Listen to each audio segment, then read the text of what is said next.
Next stop everywhere.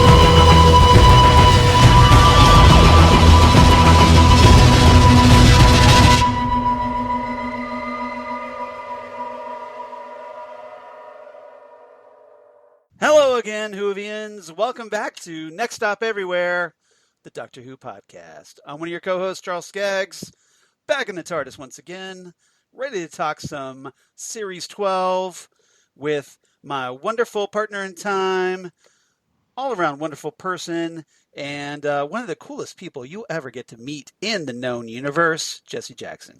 How you doing, Jesse? I am good, Charles. The TARDIS is being kind to us today. We're able to land a little bit closer to the broadcast date than what we've been doing. Yes. So, yes. Also known as Jesse's schedule kind of was doing better this week. Yes, absolutely. For once, Jesse and his wife Linda weren't off on a vacation. That's right. And I get to... but well-deserved vacation, I might add. Thank you. And so it was very nice, as Charles and I have talked about, the new gig is less than 5 minutes from the house. So used to be with Plano, yes, where I was working, it was a 30 to 45-minute commute home. So to get a 6 o'clock Jesse time, 7 o'clock Charles time is tough. But now then it's like, okay, we almost be able to make a 6:30 your time. So yeah, I know. Yeah, because I know, some of you have been a little like, hey, where's our episodes? Because we've been a little lax. I know David K. Proctor was for one checked in and with us and is like, are you guys okay? Yeah, we haven't gotten your episode, and so we're like, okay, we need to kind of get these going a little faster. So so here at episode 172.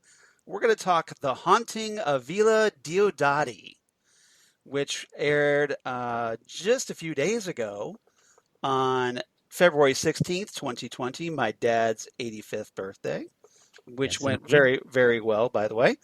And written by Maxine Alderton, new to Doctor Who, directed by Emma Sullivan, who directed the previous episode, Can You Hear Me? And this is the 8th episode of Series 12. So one of the things I thought was interesting, Charles, is this is not co-written by the showrunner. Yes. And it appears most of the episodes this season have been co-written by him. Well, he kind of did that a little bit too. Although he wrote most of them solo last year, but kind of had his fingers in. It's nothing new. Stephen Moffat kind of used to tack his name on as well during the Stephen Moffat era. Sometimes I kind of wondered why he got involved, because I think some of those stories in the Moffat era would have been better without his I don't want to say interference, meddling, but interaction. Yeah, I think one of the things we have been told is Chris Chibnall is doing this more of a traditional U.S. writer's room. Right. Where in the past it's been not a writer's room. He just, Moffat and Russell T Davies would assign a story to someone. This one kind of collaborative. And the reality is when you do a writer's room, everyone kind of helps a little bit on plot. Right. And then they assign someone to actually go write it. So I think this person did a pretty good job. Yeah, Maxine Alderton. I mean, I think in a case of like something like the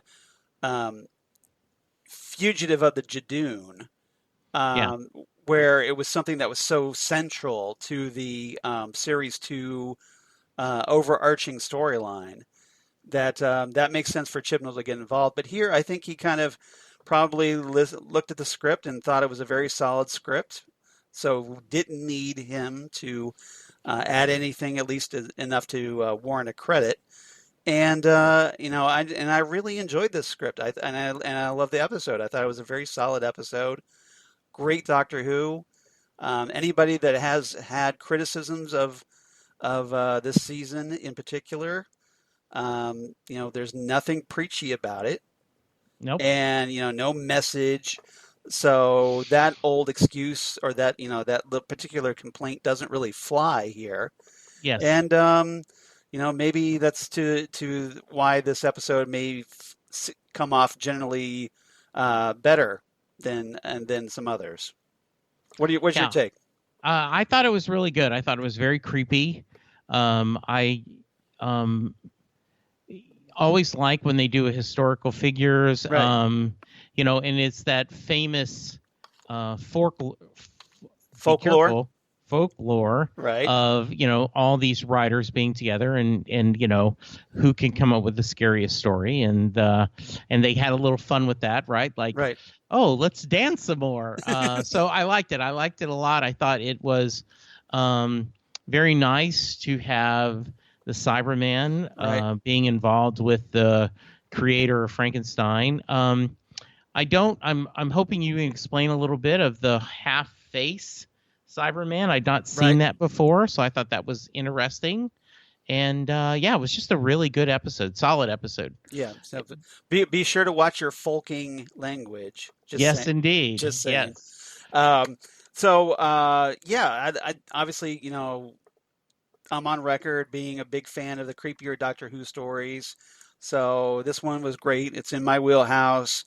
Very much, the haunted house, hence the title, The Haunting of Villa Diodati. Yeah. And, there's obviously more going on. And I think a lot of people were pleasantly surprised that this trip back through into history to meet Mary Shelley, who is the creator of Frankenstein, the classic novel, the classic horror novel, that it tied in to the upcoming two-part season finale, Ascension of the Cybermen and the Children of Time.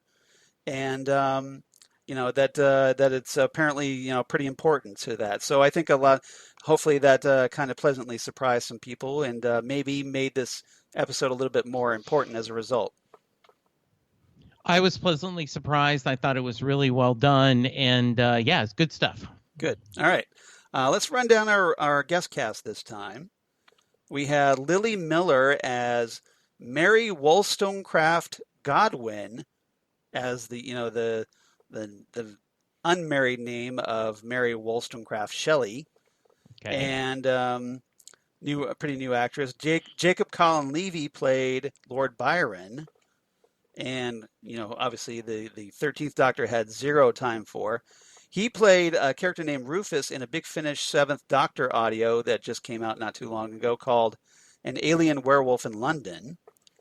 And if you're a fan of the miniseries The White Princess that aired on Starz not too long ago, he was actually Henry VII in that. Oh.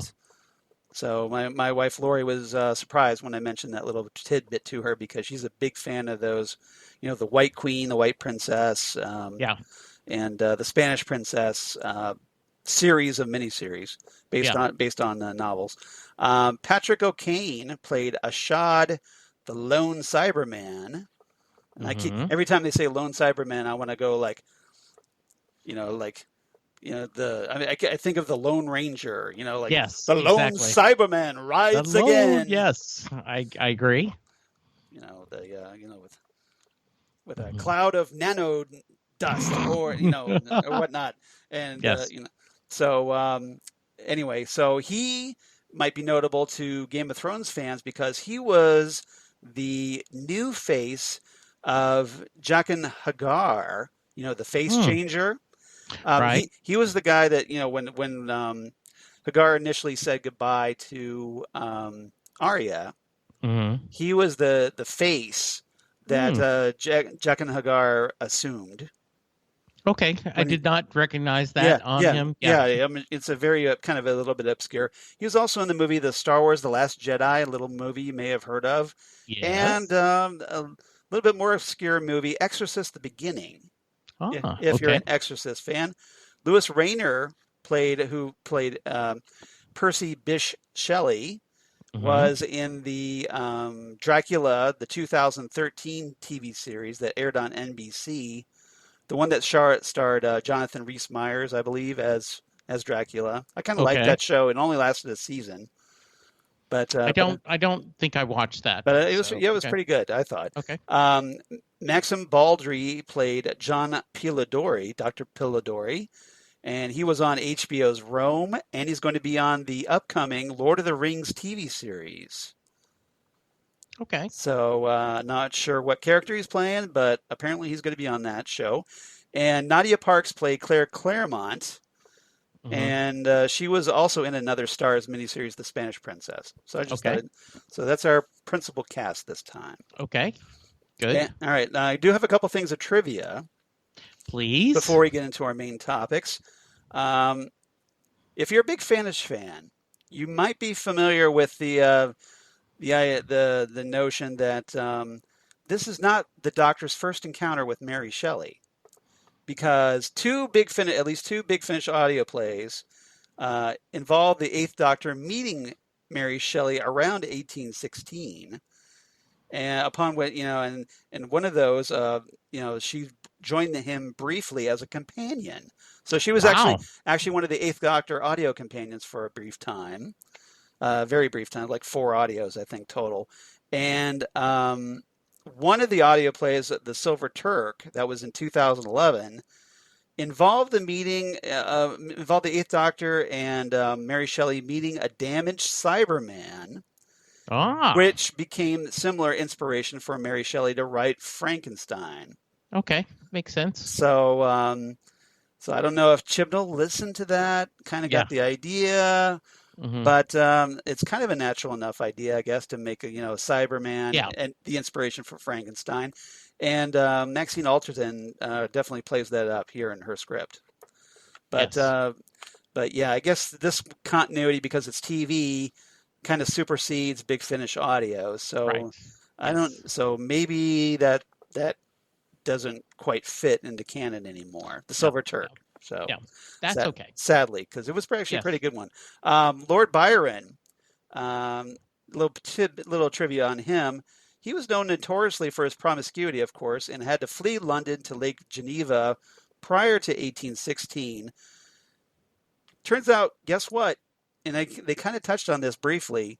Not sure if anybody caught it, but he's the legitimate father to Ada Lovelace, who the Doctor and her companions met way back at the beginning of the season in the Spyfall 2-parter. Yes, that's right. I had not connected that, but yes, they did talk about that. So I don't know if that has any importance, but I find it very interesting. I do too. That's kind of nice. Yeah. So just a little bit of trivia there for anyone that may not know that. If you already know that, you're smarter than me. Yes. Which isn't hard, but yeah, just throwing that out there. All right. 3 topics this time, and I actually have a theme. This week. Okay. And I'm doing it on short notice, too. Yeah. All right. Nice. So topic number 1, Ozymandias. Okay. So I'm going to throw that out there, leave that there for now. Okay. And in this topic, I want to talk about the Doctor and the fam. Okay. So we have the 13th Doctor, after promising to, at the end of Can You Hear Me, to bring everybody back to meet Mary Shelley, the creator of Frankenstein.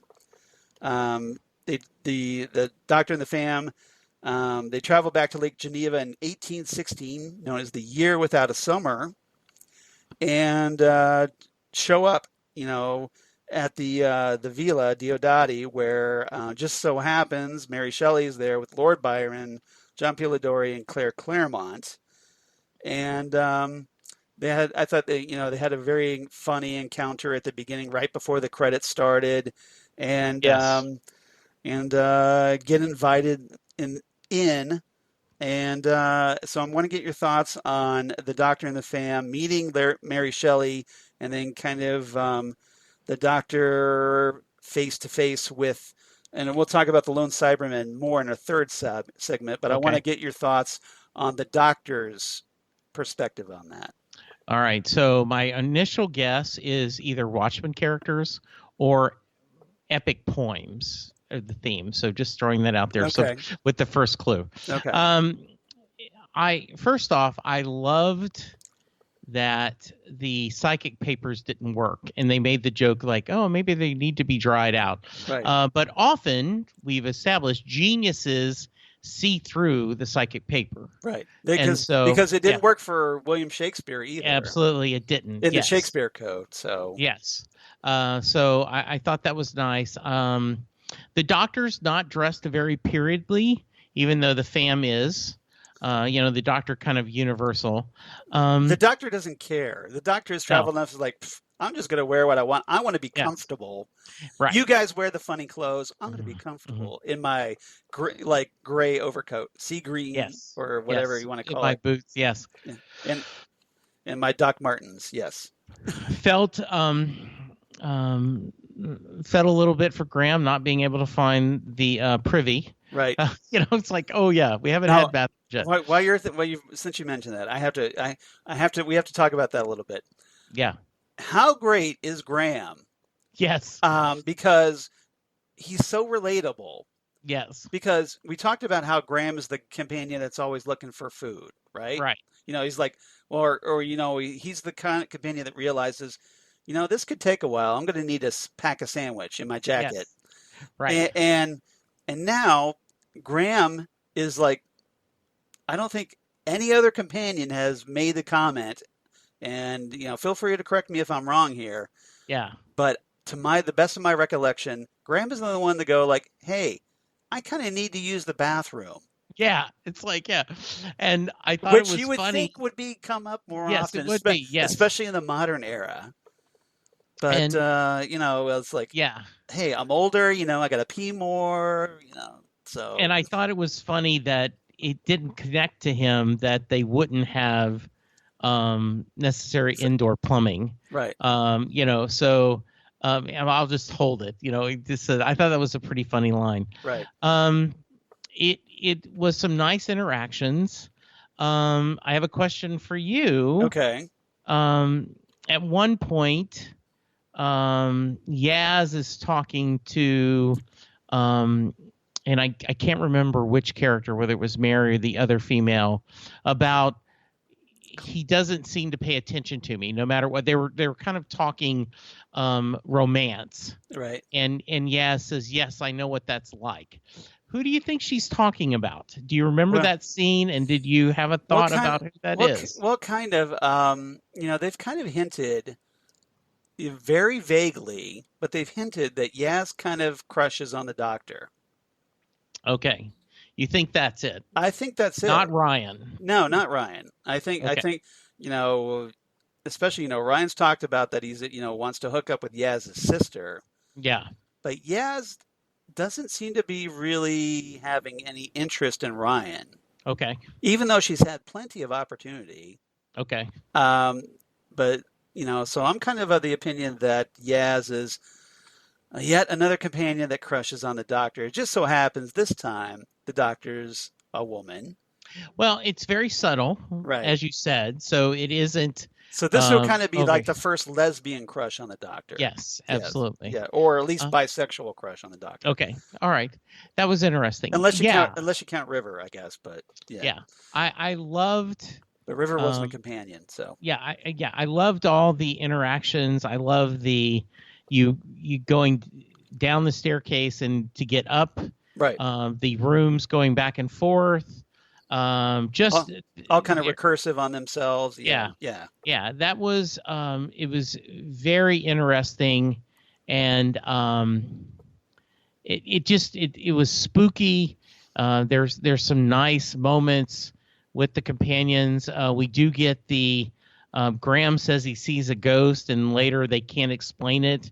Right. And the Doctor kind of doesn't like, oh, well, there are no ghosts, or maybe there is. It does not help him at all. Yeah, I think the Doctor was just winding up Graham. Yes, I think so too. Because the Doctor's pretty much been on record that there's no such thing as ghosts. Yes. But knows that Graham might be concerned about that. So I think she's just kind of messing with him a little bit. Yeah.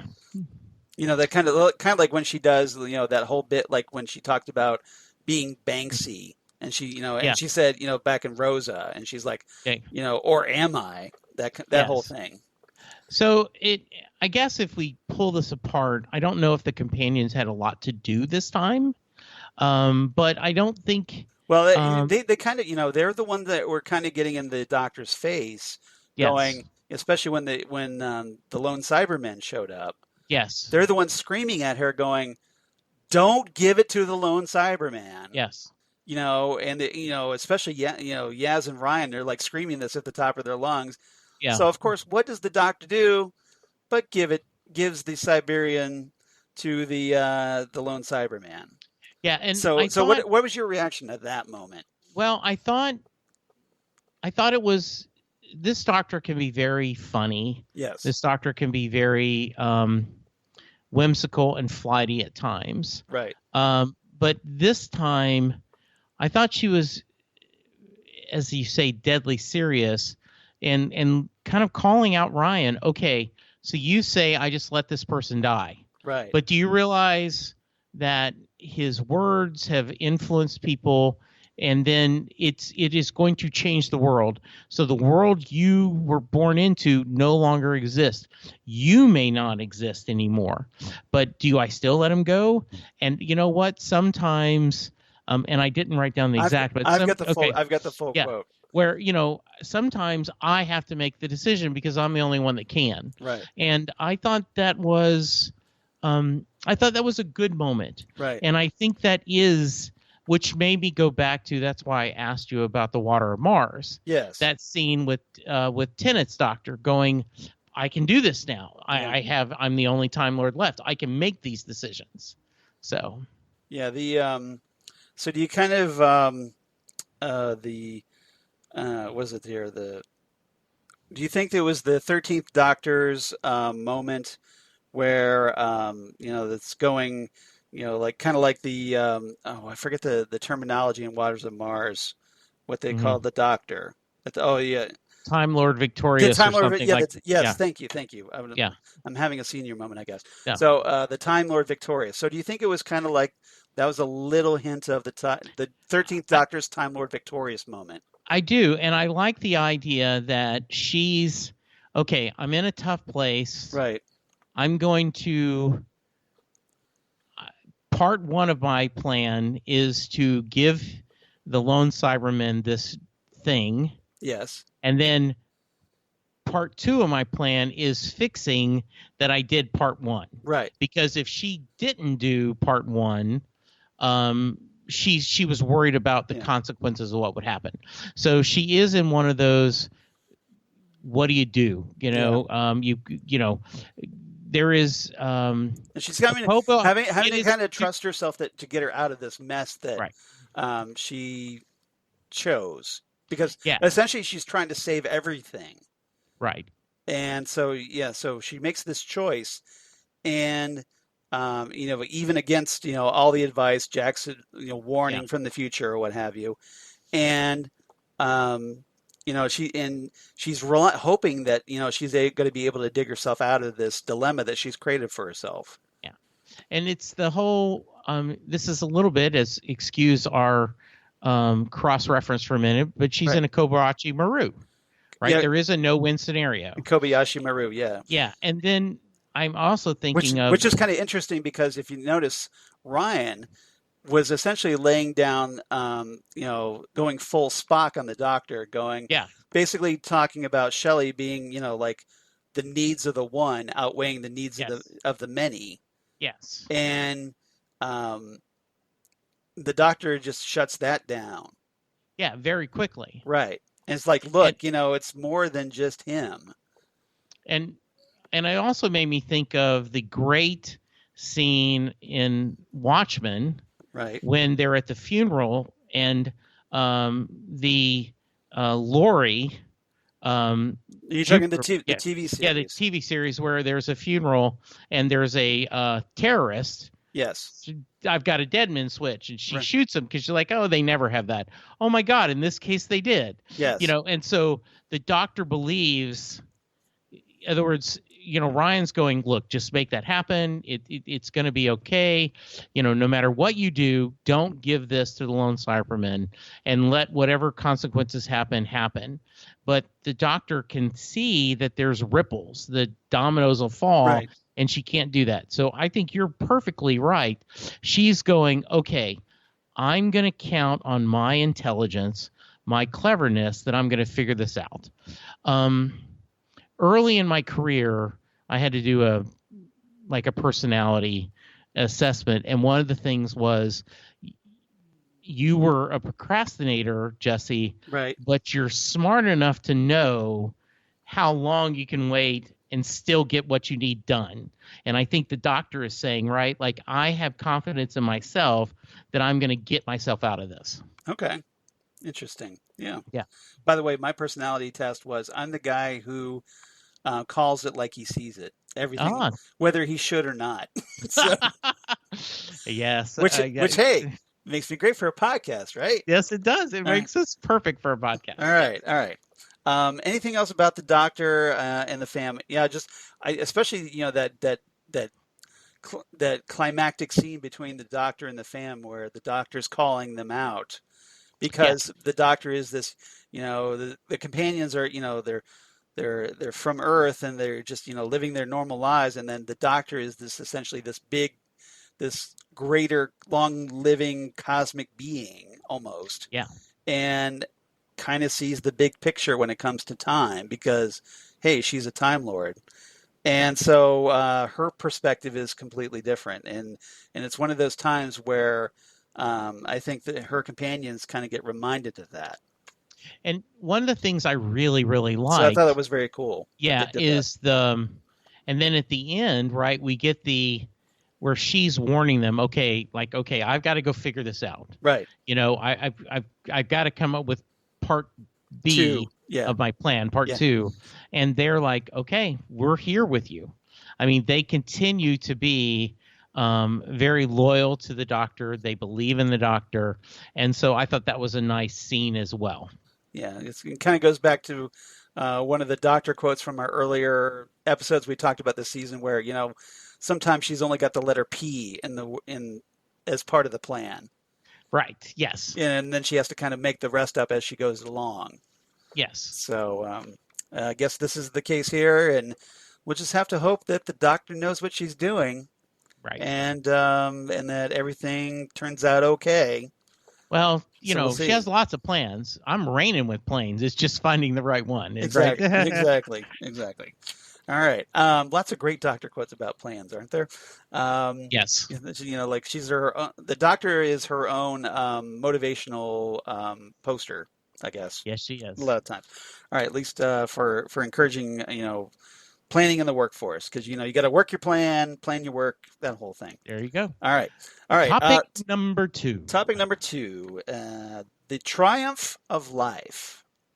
Ooh, okay. So my first 2 guesses were totally wrong. Okay. All right. So now I'm kind of my brain's Ozymandias and the Triumph of Life. All right, continue, please. All right. Okay. So this is where we're going to talk about our 19th century characters. So we're going to talk about Mary Shelley, Lord Byron, Percy Bysshe Shelley, John Polidori, and Claire Claremont. Mm-hmm. What did you make of these characters? Especially, we get to meet Mary Shelley, Lord Byron. Maybe even if you're not as familiar with their work, you've at least maybe heard the names before.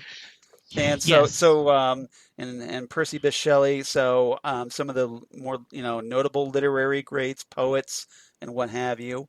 So what did you make of these historical characters? So I am not as familiar with their work as I probably should be. Right. I do not remember studying their poems, though, and I meant to Google it and look, because I know there's at least a couple of them like, oh, that guy. Yeah. Oh, that poem, Right. I liked it. I liked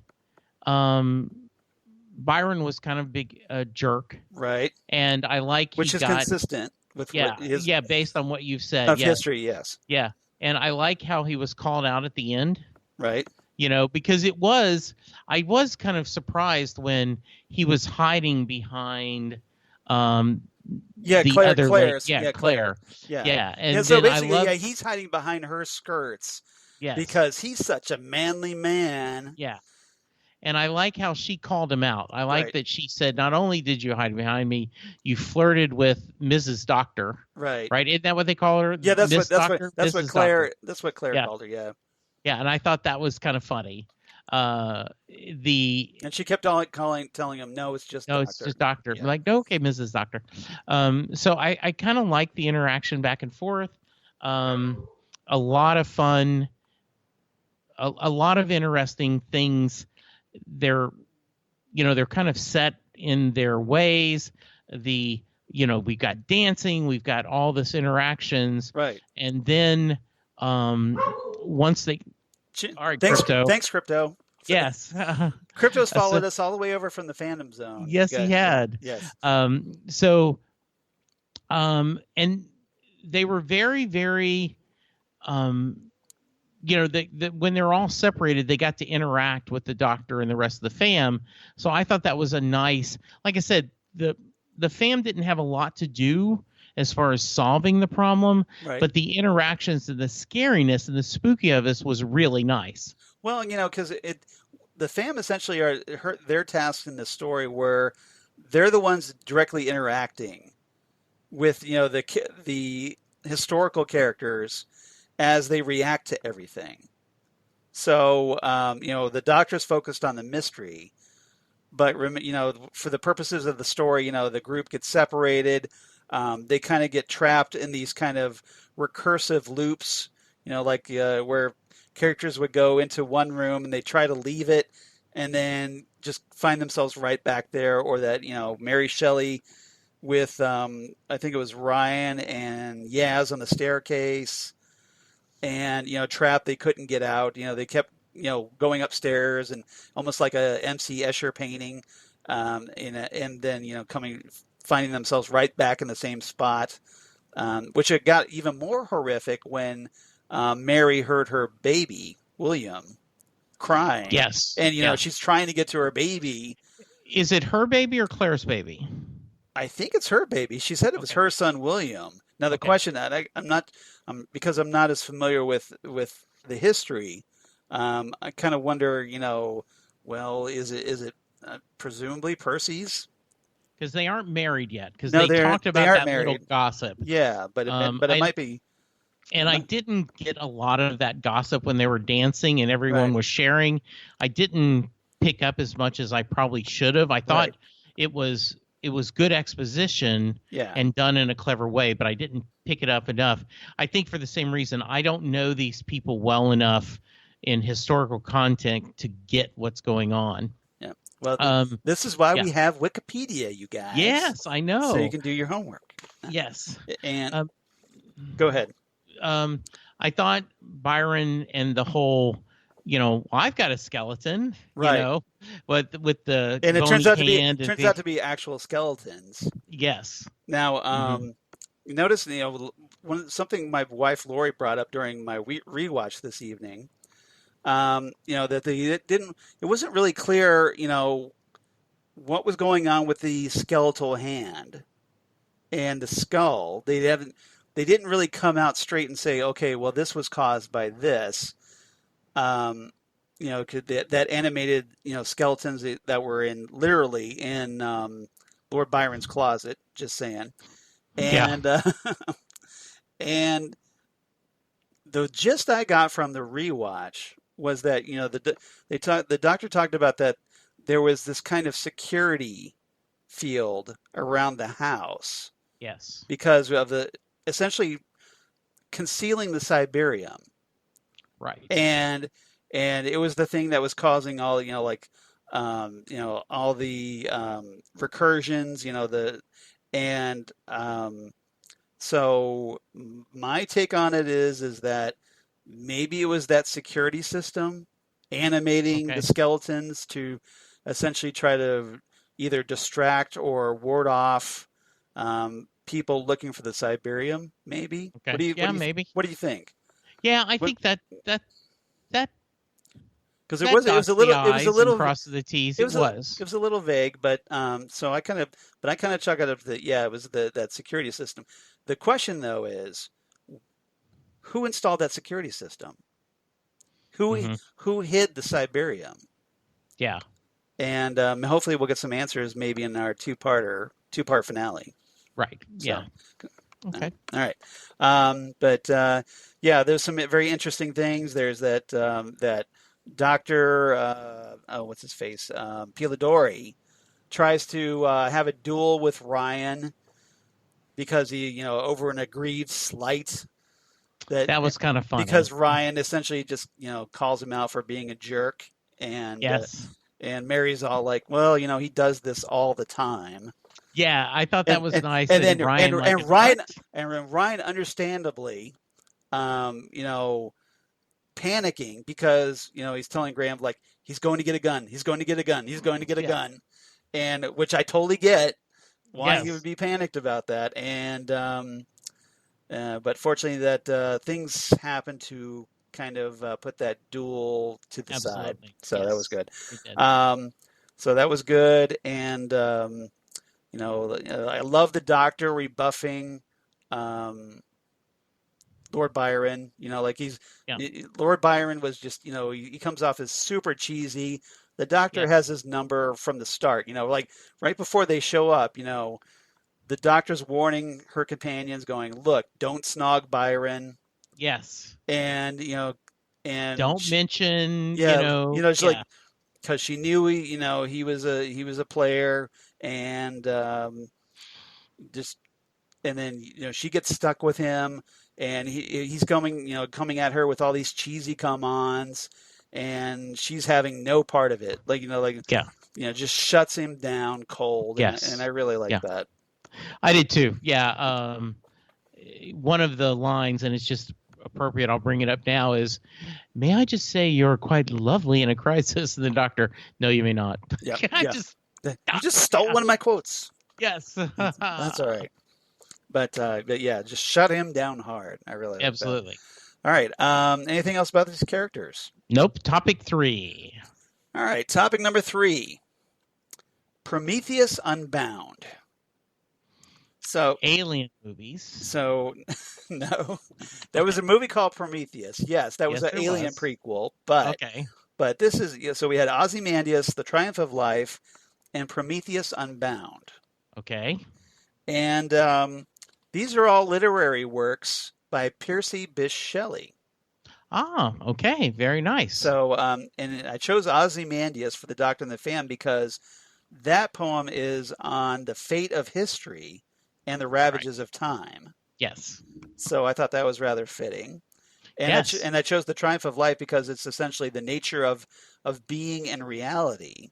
Okay. So I thought that was good considering, how those characters weren't sure about what they were experiencing. Mm-hmm. And then, of course, Prometheus Unbound, well, that's a nod to Mary Shelley referring, of course, to the lone Cyberman as the modern Prometheus. Yes. Which is the, kind of the subtitle of Frankenstein, Frankenstein or the modern Prometheus. Yeah.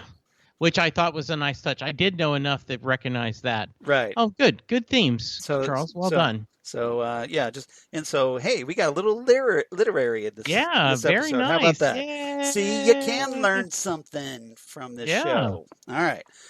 So let's talk about Ashad, the lone Cyberman. Mm-hmm. Hi-yo, Cyberman, away! So he was really creepy. Yes. I love the fact at first he had no power. Like he kept looking at his, trying to shoot his little laser. And then, he gets recharged by electricity. And the Doctor going, oh, that's not good. Yeah. I'm kind of surprised, the Doctor didn't come back going, look, performance anxiety. Yes. Yes. I really liked how creepy he was. Yes. I also liked the scene where they go, you didn't hurt my baby. And it sounds like he's going to be really nice. Right. And talk about humanity. and then he kind of turns, and you're like, oh man, that's horrible. That was just like, and I killed my children as well, or so, Yeah. So yeah, very, very villainish. So any thoughts on the half face? Yeah. There? Yeah. So essentially, what the doctor was calling him, if you notice, was she was referring to him as unfinished. So essentially, he's a Cyberman that's been was starting to go through the conversion process, but for whatever reasons we don't know yet, Yeah. he's still cooking, or Okay. he's not quite done yet. So the question is why, or is this some future Cyberman that has, for whatever reason, kept some of their humanity? Yeah. We don't know yet. Maybe, hopefully, we'll find out in the upcoming two-parter. But yeah, that's something completely different for this show, for Cybermen. And I liked it. I thought it was really creepy, and I thought it was like, oh, good, I like this. I like this a lot. Yeah. Now, I've noticed that after watching Resolution, the holiday special, which had the Daleks in it, or at least a Dalek.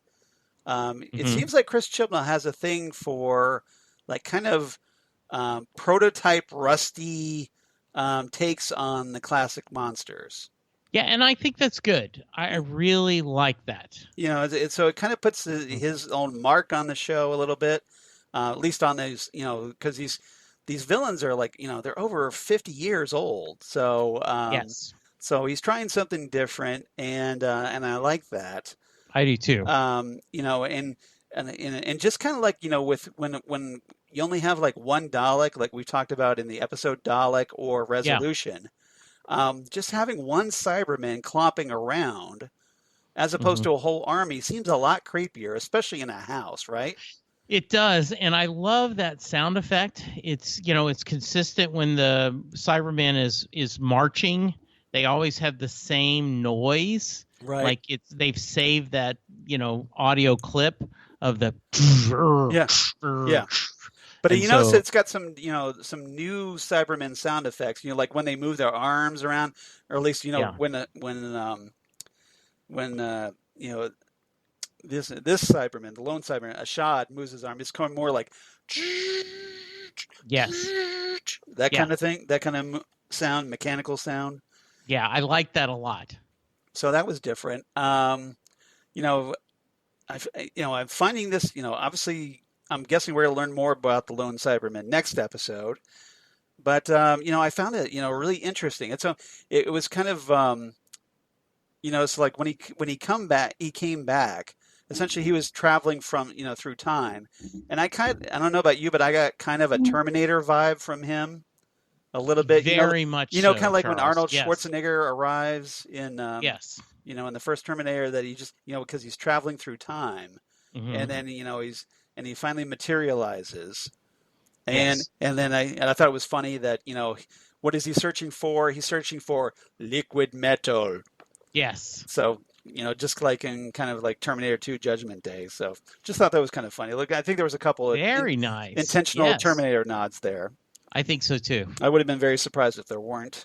Yes. But I thought that was interesting. And for whatever reason, he's this Cyberium, this AI, this liquid metal AI, is very important to the future. And apparently, the lone Cyberman was assigned for coming back to get it, to find it, presumably after it had been hidden. By whom we don't know. Presumably as part of a plan to try to stop the cyber army in the future. And so there's a lot of time travel chess being played here. There is. And I'm obviously, we're only getting these little tastes of it. We don't know quite what's going on yet. But I found it to be very intriguing. Yeah, I'm hoping that they stick the landing on the next two episodes. Right. I'm optimistic they will, but they're setting up for a nice ending. Right. And they have been saying that nothing will be the same. Right. They're promising us some big reveals. And, the last time they did that, we got a new doctor. Yeah. So I'm looking forward to this. I'm looking forward to it a lot. Now, one of the things I really liked was, the doctor, after it's revealed that it's a Cyberman that had traveled back through time, the doctor, starts showing off her anger and really, makes this comment, she's to her companions, her fam, she's saying, like, nobody follow because I don't want you guys ending up losing, becoming a Cyberman. Right. And there was that little hint of, like, kind of like what just happened to Bill not too long ago. Yes. So I really like the shout out to Bill Potts. Yes. I really appreciate it because obviously, Bill met a horrible fate thanks to the Master, one of them, and became a Cyberman, was converted, and the Doctor obviously Danny has right. Yeah, obviously has not been forgotten by the Doctor. I'm glad that too. Yeah, I'm really glad. Yeah. So yeah, the Doctor, I think, is looking, is kind of set up for some nice payback against the Cybermen, and hopefully Chibnall kind of addresses that. Yes, I agree. So we'll see. But I thought it was cool. I love the little nod to Bill and that that her fate obviously still resonates with the Doctor. Yes. Now, one of the things I wanted to ask you, now, obviously, because with Ashad, the lone Cyberman essentially being a Frankenstein metaphor here. Yes. What did you make of Mary Shelley and, trying to reach out to Ashad? I thought it was good. I thought the interaction she had with him, I like the ending where you find out that to trick the Cyberman, the Doctor forecasts Shelley's death. Right. So that so it feels like he's dead. You mean Percy Shelley? Yeah. Yeah, Percy. And so now then Percy Shelley knows how his life is going to end. Right. That's what they established. And so he's living with that. I thought it was subtle. Right. But very clear that the Cybermen definitely influenced her writing the novel. Yes. And it's just, obviously, I thought it was carried off pretty well. And then also, it gave you that little glimmer of hope that, Mary was actually making a connection with him. Yes. And reaching his humanity a little bit. And maybe that's what inspires her, obviously, because to write Frankenstein and where try to reach out to the monster. Yes, because they will often, when you talk about it, the creature is not the true monster. It's Dr. Frankenstein is the monster from the story. Yeah, exactly. So, even though the Frankenstein is the Doctor, so that's kind of like the novels, because the monster isn't called Frankenstein. No, it's the monster. So yeah. Yes. All right. A lot of people always make that confusion because of Hollywood and whatnot. So yeah. Yes. All right. Absolutely. All right. Anything else about Ashad? Nope. It was good. And now we just have to find out what step 2 is of the plan. Absolutely. And hope it all works out. So we'll see what Indeed. happens. But very intriguing setup. And a nice little unexpected wrap up to this episode from the episode that we kind of started off with thinking we were going to get, and we got kind of something completely different. Yeah. So I agree. All right. Anything else about this episode? I don't have anything. Anything you? Nope. I think we covered it. So, all right. Favorite lines of the episode. What's your favorite quotes?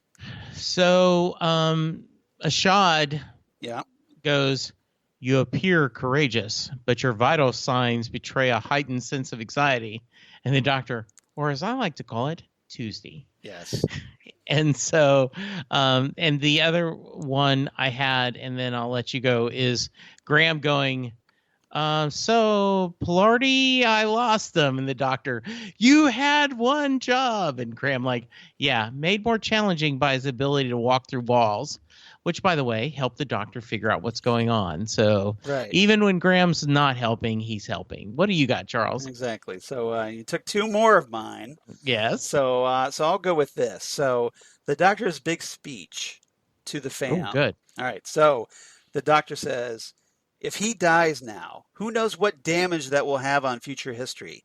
Words matter, which as a writer, I love that, by the way. Absolutely. Words matter. One death, one ripple, and history will change in a blink. The future will not be the world, the world you came from. The world you were created in won't exist, so neither will you. It's not just his life at stake, it's yours. You want to sacrifice yourself for this? You want me to sacrifice you? You want to call it? Do it now, all of you. Yeah. Because sometimes this team structure isn't flat, it's mountainous. With me at the summit in the stratosphere, alone, left to choose. Save the poet, save the universe. Watch people burn now or tomorrow. Sometimes I can't even win. Or even I can't win. Excuse me. Yeah, great speech. I'm so glad you wrote it down. And I think that it's a good summation of the problem the doctor faces often. So Right. Well done. Yeah, and then, some interesting connections in this one because throughout this season, especially, the doctors talked about that flat team structure. Yes. And here she's talking about that the team structure isn't flat at times. Yes. And she realizes that, yes, I'm kind of like way up here on my mountain and having to make all these big decisions and nobody else can help me with this. Absolutely. And then I also liked, there was kind of like a little hero shout out, that whole save the cheerleaders, save the world. I thought that too. So, I think somebody's a Heroes fan. Just saying. I think so too. Very nice. All right. One more quote and then we'll move on. Yaz and the doctor. And Yaz says, please tell me that was part of the plan. And the doctor goes, yes, a last minute imperfect, all I've got plan. Saving Shelley was step one. What's step two? Fix the mess I created in step one. I love that. That's so the doctor. So yes, great quote. Yep. And rule one, so there's like step one, step two, and then rule one and all that. Yes. Rule one, the doctor lies. All right. So what's your rating for this one? So I like this one a lot. I'm giving it 8 out of 10 creepy hands. Ooh, yeah. Well, I liked it more than you because I gave it 9 out of 10 modern Prometheuses. Nice. Very nice. And nod, of course, to Frankenstein. Yes. Which I have to say because I'm a big Young Frankenstein fan. So. Absolutely. Charles. Yes. I love this episode. And what if I wanted to explore Classic Who and find something similar? Do you have any suggestions? Why, yes, I do, Jesse. I love your cheesy segues, by the way. Thank you. All right. So everyone, we're going to reverse the polarity this time. Not too far back. We're going to go, because I was going to suggest Ghost Light from the Sylvester McCoy era, but we've talked about that a couple times here on the podcast, and not too long ago we talked about it. So I'm going to recommend a different story. Okay. I'm going to recommend Hyde, the 9th episode of Series 7 in 2013. Okay. Written by Neil Cross. This was, of course, during the 11th Doctor era, where on a dark and stormy night in November 1974, Professor Alec Palmer and his assistant Emma Grayling collect photographic evidence of a ghost in Caliburn House. Professor Palmer is using Emma's strong psychic powers to create a connection that appears to summon a ghost. They are surprised by the arrival of the 11th Doctor and Clara, who claim to be from military intelligence, which of course is an oxymoron, right? The Doctor and Clara find a location in the mansion which is noticeably colder than the rest of the house, and they feel as if they're being watched. The two race to where the Professor and Emma are waiting to see Palmer's equipment activating of its own accord. Emma senses something crying out for help as the ghost appears in a dark hallway crying for help. And the Doctor quickly takes pictures of them before the house returns to normal, then takes Clara in the TARDIS to take photographs of their location at various points during Earth's history. From the pictures, the Doctor comes to the conclusion that the ghost is actually a pioneer time traveler named Hila Tekorian. So essentially we have a time traveler, just kind of like the lone Cyberman. That's actually the ghost. The Doctor prepares a device which includes a blue crystal from Metabulus 3 and to open the gateway, and the Doctor travels through where he finds Hila in a vision of Caliburn House that Emma has generated for them as a beacon. At the same time, a creature follows them and chases them into the house. Hila uses the harness to return to the normal world, but the strain causes Emma to collapse and the gateway closes, trapping the Doctor in the pocket universe. Emma soon reopens the gateway again, where Clara and the TARDIS briefly fly into the pocket universe, allowing the Doctor to jump and hang on before the creature can grab him. The Doctor and the TARDIS safely reappear in the normal world. The end. So, yay! So if you like The Haunting of Villa Diodati, go back and watch Hyde. Highly recommended. I really enjoyed that one. We haven't talked about that one yet here on the podcast, but when we do, it's going to be a lot of fun, I think. Good. Okay. Sounds great. All right. Listener feedback. So we have our usual suspects. All right. Once again. I'll take Holly. You always take Holly. When do I get to? All right. You get to take Holly. I'll take the other one. All right. I will take David. You're always so possessive. All right. I know. Okay. All right. So Holly writes in, "Hey, Charles and Jesse. Man, what an episode and a different take on Shelley's Frankenstein. The whole thing with the Cybermen and I think she means the Cyberium. And the actor who played Byron did an awesome job. Wasn't sure about who the monster was in the beginning. First thought it was the guy who hadn't slept in days. Yeah, I kind of wondered about that too, right? All in all, a great spooky episode. I'll wrap it up here. Holly from Wisconsin." So thank you, Holly. Thank you, Holly. Always great to hear from you. Absolutely. Next, and what's our feedback number 2? So we have David Proctor says, Good episode. I can see we are building into the finale, which is making me anticipate a couple of shows. My wife saw the setting of this one and immediately went to this famous night that resulted in 2 of the most iconic English language books, Frankenstein and Dracula. My wife also made the comment that this season is getting preachy. I have to agree, but I don't think it's inappropriate. I also tend to think that watchers of Doctor Who are not really the ones needing to hear the preaching. It is good to get the message out there. I am rating this 9 out of 10 missing pieces of armor. Very nice, David. Right. I hope the gap to the next season isn't as long as the last. I think we have bad news for you, but I will enjoy following y'all on the journey through Other Who. Thanks, David K. Proctor. Yeah, thank you, David. I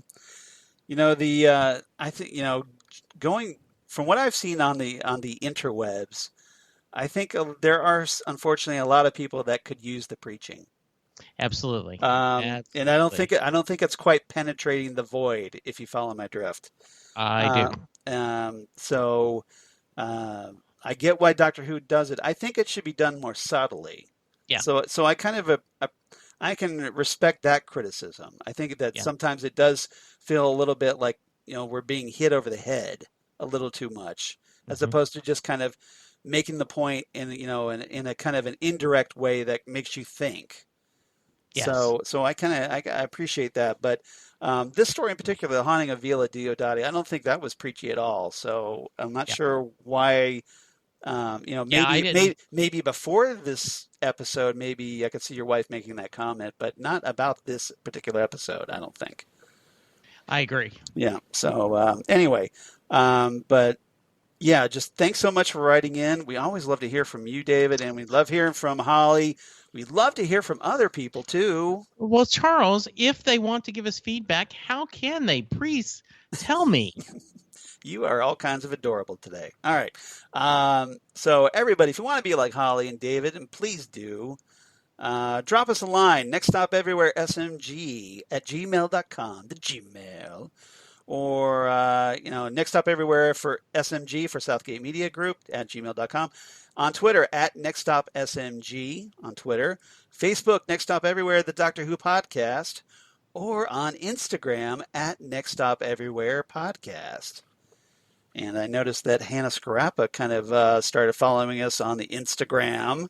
Nice. So hi, Hannah. I did notice you out there. Followed her back, of course. So good, because that's awesome. And so yeah, you want to be like Hannah, guys. Follow us on the Insta and everywhere else. Jesse, what about you? Where can they reach you? Well, you can find me on Twitter at Jesse Jackson DFW, and I'm on Facebook as well. You can find me Jesse Jackson in Louisville, Texas.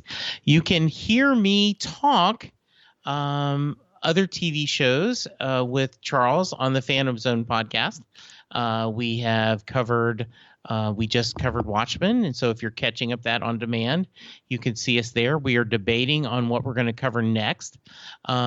Let's say you just splurged and got DC Universe Direct and you're doing some catch up. There is a wonderful podcast called Titan Talk that Charles and I have covered both seasons of the Titans and Doom Patrol. That will be kicking off soon when Doom Patrol comes back. And you can also hear me on Set Lusting Bruce, the Bruce Springsteen podcast, where I talk to Bruce Springsteen and other musical fans from around the world about the power of rock and roll. Charles, how about you?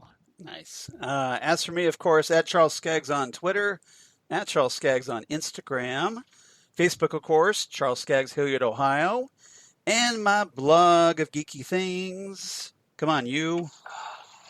Damn good coffee. And hot. Damn good coffee and hot. Where I talk about all the stuff we talk about here on Next Stop Everywhere. Your Doctor Who, your Torchwood, your Sarah Jane adventures, all kinds of comic book sci-fi news of my other podcasts for Southgate Media, including the aforementioned Titan Talk, the Titans podcast. Make sure you go for the Titans podcast, because otherwise you'll end up by searching for a Tennessee Titans podcast. Yes, absolutely. So make sure you get the right Titan Talk. And also the Phantom Zone podcast that Jesse also mentioned, and Ghost with the Twin Peaks podcast that I do with Zan Sprouse, wife of comic book artist Chris Sprouse, where we talk about all things Twin Peaks, David Lynch, etc., etc.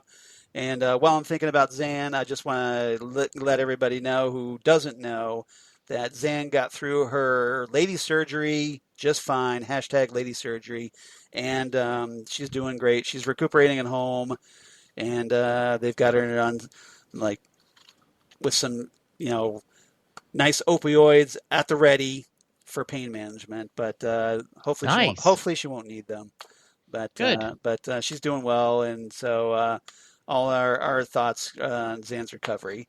And absolutely. And I also I want to something rather tragic happened this past week since our last podcast, last few days really. I want to kind of give a quick sending our thoughts out to Lee Leonard, special guest companion Lee Leonard. Sadly, for those who don't know already, his girlfriend of 4 years, Carrie Lee Kepler, took her own life. Oh, no. And so I obviously feel very horrible for Lee. Such a tragedy. This is the love of his life for the last 4 years. And there's Lee posted a link to a GoFundMe page to help out Carrie's family with their burial costs. So, so I shared this on our Next Stop Everywhere Facebook page. Good. So if you're someone that would consider donating, please check that out. Or reach out to Lee directly. I don't care how, just, as long as it happens, obviously. I'm sure he would appreciate it. I'm sure Carrie's family would appreciate that. But I just want to express our deepest sympathies, and it's obviously something that's, it's rather horrible.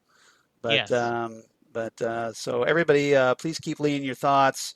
Let him know that he's not alone. Yes. And just know that, Lee, if you're listening, that we're thinking about you.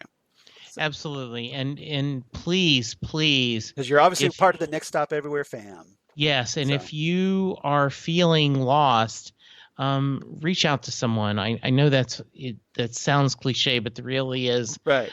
We need each of us here. Right. And we just hate to hear someone hurting that much, and just you're part of the family, and whatever we can do, let us know, Lee. Yeah, exactly. So it's obviously something very tragic, and Yes. it just your heart goes out to Lee right now. At least Absolutely. It should. All right. Yes. All right. On a more upbeat note. Yes. It's very hard to transition from that, so bear with me. Yes. All right. So next time on Next Stop Everywhere, we're going to talk Ascension of the Cybermen, which is, of course, part 1 of the 2-part Series 12 finale, episode 9. And in this one, the aftermath of the Great Cyber War. Ooh. The Doctor and her friends arrive in the far future, intent on protecting the last of the human race from the deadly Cybermen. Nice. But in the face of such a relentless enemy, has the Doctor put her best friends at risk? What terrors lie hiding in the depths of space? And what is Ko-Sharmus? Question mark. Okay. No, seriously, what is Ko-Sharmus? Because I have no idea what that is. I do not know either. But hopefully we'll find out next week. So everybody, thank you so much for listening. Like I said, please, check out Lee's GoFundMe link and that I shared, and on Next Up Everywhere's page. And come on back. We really appreciate you guys listening. We obviously appreciate Holly Mack and David and Zan, of course, and a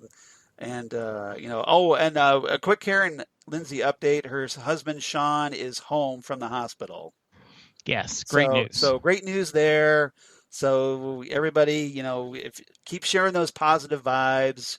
I'm sure it's very difficult these days, but keep sending those positive vibes out there, and because we're all one big happy Doctor Who family here, and we appreciate all you guys. So come on back next time, Ascension of the Cybermen, and we'll see you next time right here, Next Stop Everywhere, the Doctor Who podcast. Goodbye, everybody. Goodbye.